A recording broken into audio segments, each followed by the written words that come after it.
I think I want to be very clear and very categorical.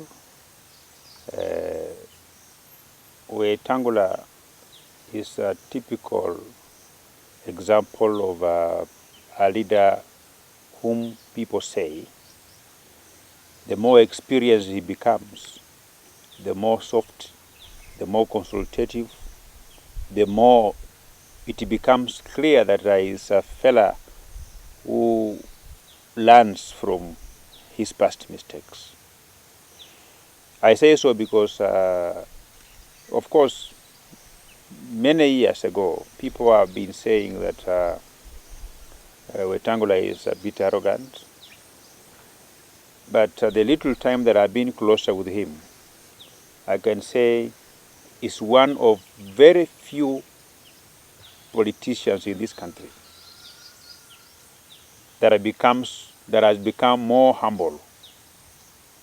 You know, even after holding one of the biggest positions in the country. Many politicians will become dishonest in the presence of power. Many politicians will move to go to live in a world of their own when they acquire massive powers, too much power. But Wetang'ula is a typical example of a person whom, after attaining the position he holds now, he has changed. He has not become arrogant. He has become more soft. He has become more accommodative. I think people who come from Bungoma would agree with me that most of his friends are people who occupy the lower positions in life. Even those who occupy lower positions in leadership. Many times you'll hear that the Speaker of the National Assembly is in a particular place, and when you go there, you will expect that him being a Speaker of the National Assembly, you'll want to meet him in company of, the heads of parastatals, the principal secretaries, high-flying members of parliament.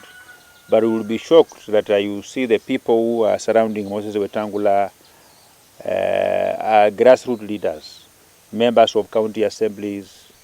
You will find him with the chairman of various border stages.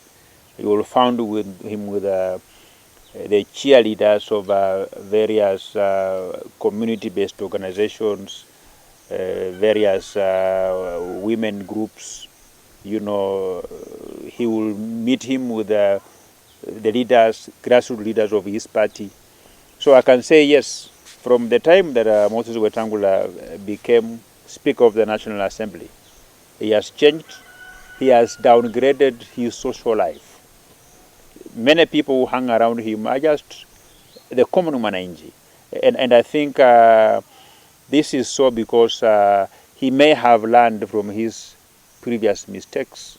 He has been a party leader of Fort Kenya for a very long time, even to a level where some of his close friends betrayed him. They staged a coup and unsuccessfully attempted to overthrow him from the position of a party leader of Fort Kenya.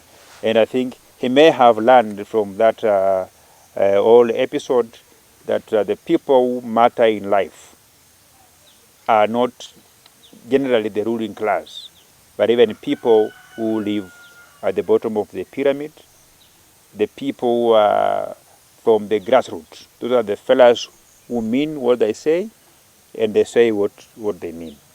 And I think with these attributes, he might be the answer to the elusive,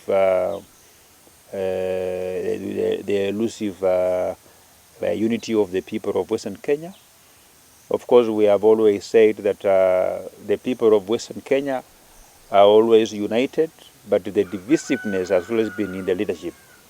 But the fact that the country has begun to see us working together, doing activities together, of course, the fulcrum of our members of parliament from Western Kenya working together has been Speaker of the National Assembly, Moses Wetang'ula, because he is our leader in the National Assembly, and also both inside and outside.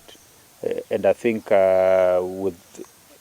with this, being implemented, I am 100% sure that we will go to the next elections united as members of the Western community, from Vihiga to Mount Elgon, and from Malaba border all the way to Likuyani, and all the way up to Cherangani and Kwanza. That we will go to the next general elections as a united family, with one purpose, with one common objectives, and above all, we are going to synchronize all our political, social, and economic objectives in one basket, and put all our efforts in terms of bargaining for their implementations in one candidate. We have always divided in terms of following different people.